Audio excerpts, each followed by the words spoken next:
ABP আনন্দ, এগিয়ে থাকে, এগিয়ে রাখে। So this is what I want to tell the youngsters. Realize that your independence is being taken away. Realize that this happened before and we fought this, and everything we have today is because of the fight that we fought. And the same exact thing is happening to India today. This is the simplest way I can put it. So why are the farmers of Punjab and the farmers of Haryana standing there? Who are they? They are the patriots of this country who are protecting the livelihood of 60% of this country. I 100% support them.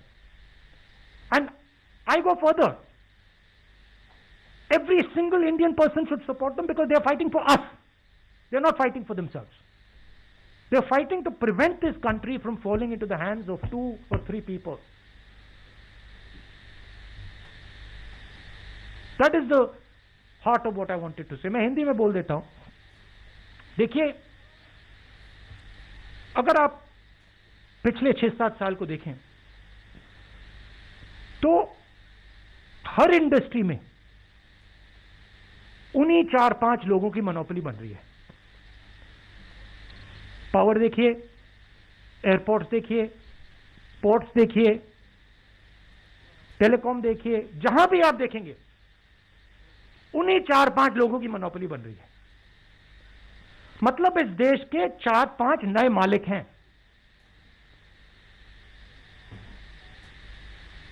आज तक agriculture में, खेती में monopoly नहीं थी. आज तक हिंदुस्तान के खेतों का फायदा किसानों को जाता था, मजदूरों को जाता था, मिडिल क्लास को जाता था, गरीबों को जाता था. कैसे? एक पूरा ढांचा था जो इन लोगों की रक्षा करता था. उसमें मंडियां शामिल थी, उसमें एसेंशियल कमोडिटीज एक्ट शामिल था, उसमें लीगल सिस्टम शामिल था. ये 3 कानून खेती में, एग्रीकल्चर में एक बार फिर जो इंडिपेंडेंस से पहले हालत थी वो करने जा रहे हैं. 4-5 लोगों के हाथ में पूरा का पूरा हिंदुस्तान की खेती का ढांचा नरेंद्र मोदी जी दे रहे हैं. इसीलिए किसान बाहर खड़े हैं और किसान अपनी रक्षा नहीं कर रहे हैं.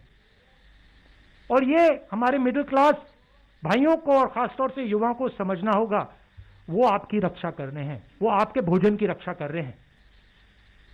और हम सबको पूरा का पूरा उनको समर्थन देना है. ये हिंदुस्तान की रियलिटी है. अब आप मुझसे कोई सवाल पूछना चाहते हैं, जरूर पूछिए.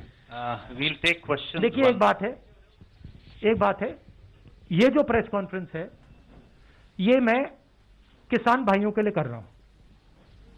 तो ब्रॉडली मैं आपके जवाब दूंगा, मगर डिस्ट्रैक्ट करने की आप कोशिश मत कीजिए. We'll go one by one. Let's go with Sanjeev from PTI.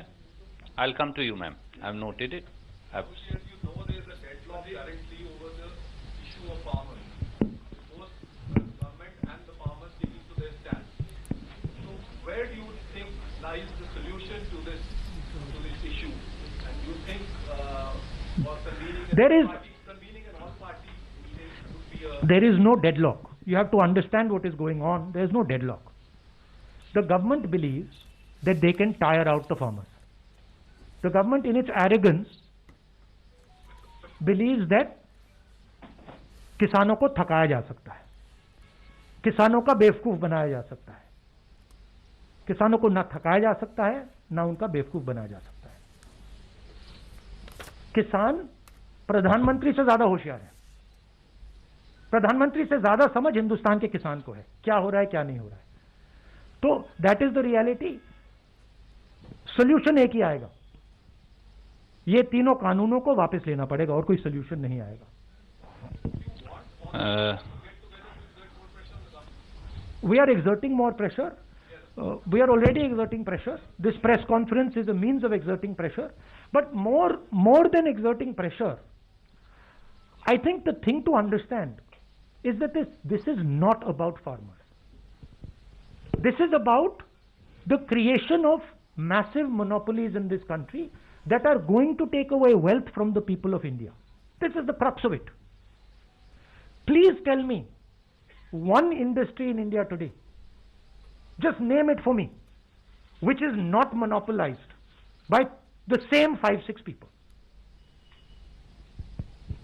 That is the real crux of the issue. The farmers are, this is the first step, but you will see after the farmers, India will not be able to produce jobs. Why is it that the Indian economy has gone from the best performance to the worst performance?